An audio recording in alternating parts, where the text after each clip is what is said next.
Nibyo koko dukunda kuvuga ku mperuka n'iminsi ya nyuma, ariko benshi bagahita bumva ko bibaye ejo mu gitondo.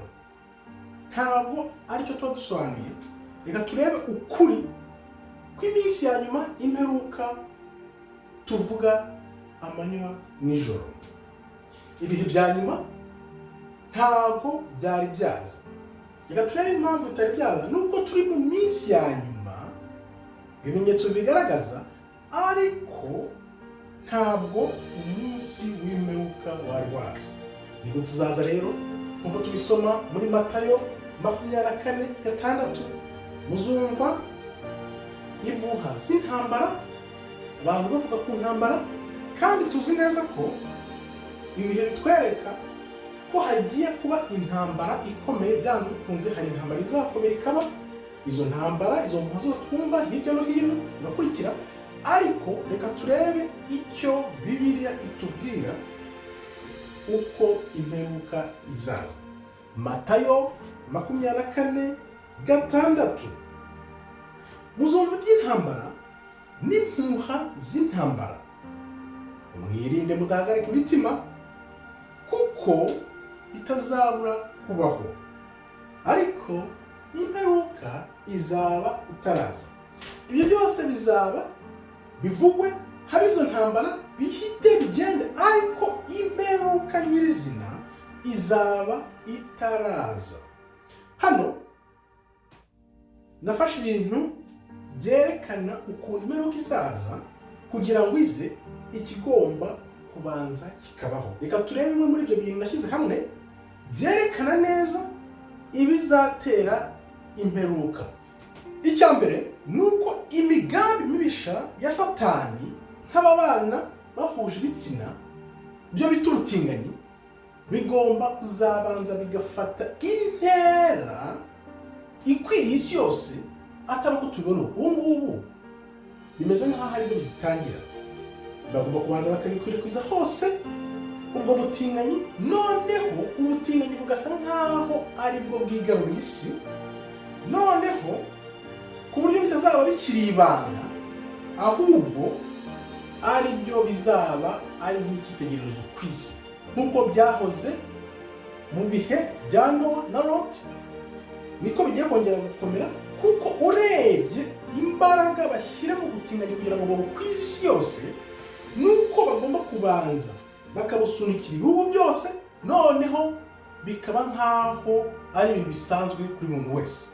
Ibyo nubona bimaze kugerwaho ku isi yose, ubwo nibwo tuzaba dutangiye kuvuga ngo imperuka irageze, nk'uko tugiye kubibona. Ikindi kintu tuma rero tuvuga ko imperuka itari yaza, ariko nubona kibaye uzahita tumenya ko imperuka iri hafi. Ikoranabuhanga na sisiteme y'inyamaswa ikoresha ikoranabuhanga igomba kubanza igakwira ahantu hose. Amarobo, ikoranabuhanga rikoranye ubuntu tutigeze tubona, atari ubw'Imana ahubwo ari ubwa Satani, kuko rino koranabuhanga ryose riva kuri Satani. Niba utarabizi ubimenye.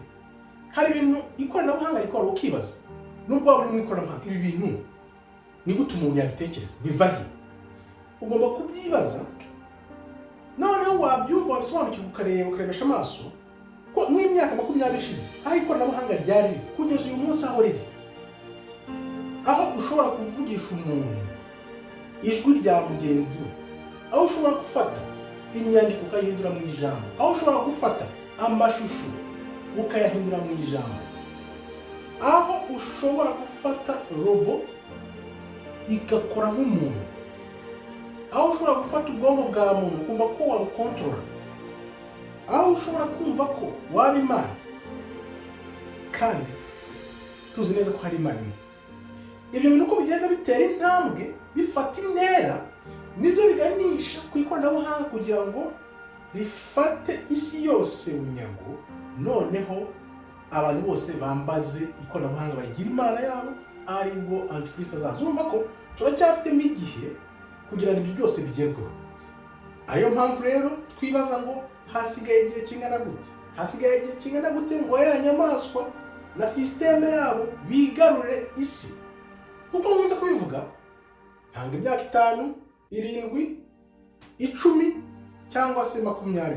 Hagati muri icyo gihe kuva ku myaka 5, 7, 10, 20 byanze bikunze buri muntu wese azaba amaze gusobanukirwa yuko gahunda ziri gukorwa ari za Satani na Antikristo kugira ngo bamugaragaze. Kubw'ibyo imyaka 5 hereye gahunda Satani afite, imbaraga ashyira muri agenda ze, uko babisunika mu isi, no kuvuga ngo byanze bikunze mu myaka 5, 7 ntawe uzaba ugishidikanya ibyo Satani ari gukora n'iby'Imana ishaka, bizaba bigaragarira buri muntu wese. Niyo mpamvu mvuga nkomeje ko imperuka ntabwo iraza, ntabwo ari umwaka 2, 3 kugira ngo ibyo bintu bigerwaho bigarura isi bifata igihe. Icyo gihe ariko kiri kubabana gito, ariyo mpamvu ubona bashyiramo ingufu zikomeye kugira ngo babisunike mu bihugu byose, noneho ababyitambitse babavane mu nzira. Ubona isi yose, mu Burayi ba Putine barabyitambika, muri Afurika ba Museveni mubona ibyo barimo. No kuvuga ngo buri muntu wese witambika izo gahunda agomba kubanza akigizwayo, noneho kugira ngo ibyanditse muri Bibiliya mu ijambo ry'Imana bisoze. Imana uko yabyanditse biraho bigomba kubaho, ariko twe nka muntu tubyumva ukundi, tugahangayika, tugatekereza. Ariko icy'ingenzi ni uko tugomba kujya mu murongo w'Imana, iby'Imana yanditse bigasoza, noneho twebwe tugakurikira tureba ibiba n'ibimenyetso bigenda bitwigaragariza kugira ngo tugume mu murongo w'Imana. Reka turebe rero. Ariyo mpamvu hano nibazaga nti iyi gahunda ya Satani yo kwigarurira isi izafata igihe kingana iki? Turebye ibyabaye 2019, 2020, tukareba ukuntu noneho bigenda bifata umuvuduko, tukareba ukuntu Satani acishije make muri iyi minsi ari kwiga izindi gahunda, ni ukuvuga ngo ibizakurikiraho bikwizwa mu isi yose bizadufungurira amaso kugira ngo tubone, tumenye, dutangiye kuvuga tuti iyi gahunda ya Satani byibuze isigaje imyaka 5 cyangwa 7. Wibuke bahora bavuga ngo agenda 2030, ni ukuvuga ngo mu mwaka wa 2030 byanze bikunze twese tuzaba tubona neza aho ibintu bigana. Nubwo benshi bagishidikanya, bagenda muri izo gahunda za Satani batabizi, bakumva ko nyine ariko bigomba kumera. Kandi wibuke Satani yigira marayika w'umucyo, agushyiriramo akantu agahita kugarura, akakwereka ko ibyo bintu ari gukora bigendanye neza n'umurongo w'Imana. Kubera ko utasomye neza ijambo ry'Imana kubwawe uryiyumvire, niyo mpamvu iyo ibintu bibaye bikabera mu isi, uri w'isi utarabaye mu isi, ariko uri umuntu w'Imana uri mu isi, aho ukaba mu isi nk'umuntu w'isi, niyo mpamvu ukurikira ibyo by'isi. Ariko iyo wabaye mu isi uri nk'umuntu w'Imana, niyo mpamvu iby'isi iyo bibaye bikagukurura uvuga uti no, nzi ko ijambo rivuga, ntabwo njya hano, ndajya ku ruhande rw'Imana.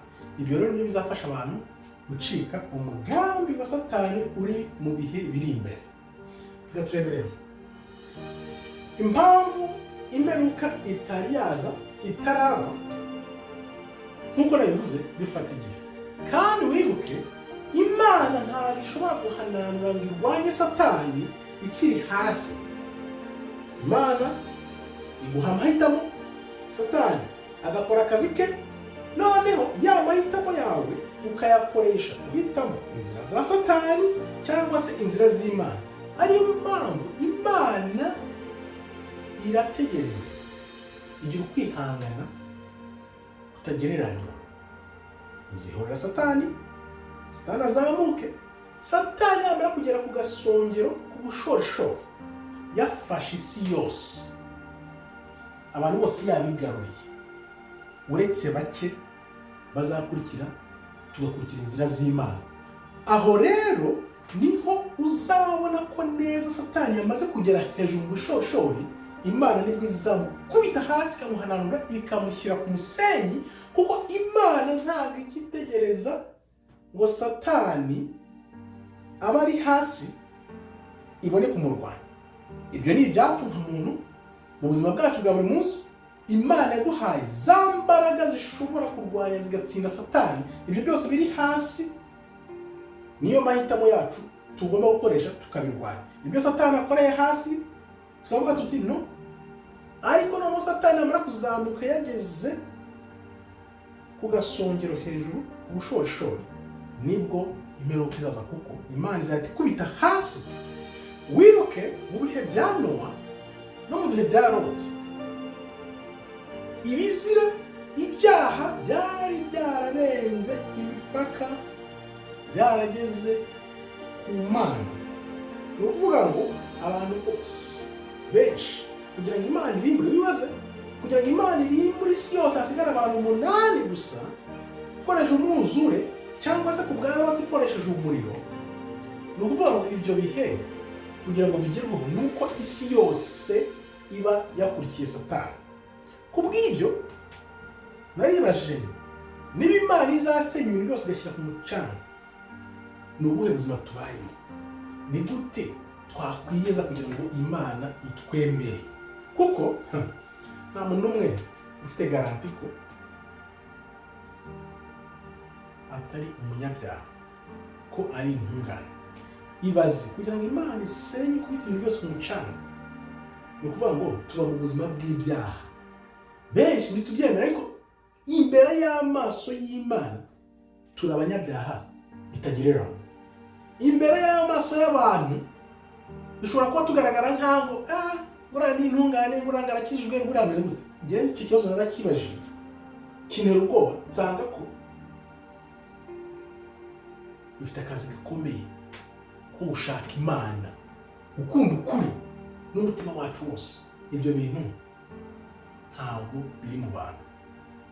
Kimenyimenyi nyine Imana izakubita ibintu hasi byose, abantu bose. Byibazeho kuki abigisha b'ijambo rya Nukubera byibaze. Ibi rero nibyo bituma twibaza tuti, ninde uzakira gahunda y'inyamaswa, gahunda ya Satani afitiye isi? Ibintu byose tuzanyemo kugira ngo tugere ku munsi w'imperuka, ninde uzabirokoka?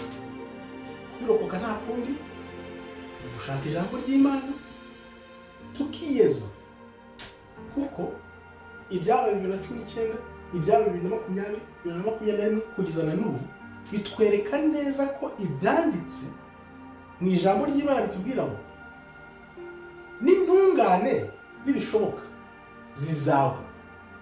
Pasiteri benshi twarabonye ibyo babashishikarije abantu bihabanye no gushaka kw'Imana ngo babikorere bikurikire.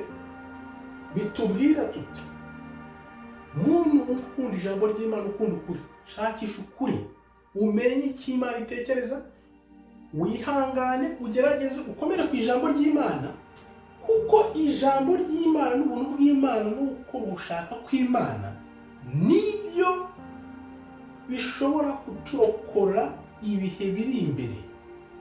Nta kindi usibye kwizera Imana tugakora ugushaka kwayo, kuko Satani umugambi afite n'uwo kwigarurira muntu ubuziraherezo, kugira ngo azarimbukane nawe kuri wa munsi. Naho rero hitamo Imana, uhitamo gushaka kw'Imana, hato utazarimbukana na Satani ngo ntiwamenye. Murakoze rero, Imana ikomeze ibarinde. Shalom, shalom, shalom.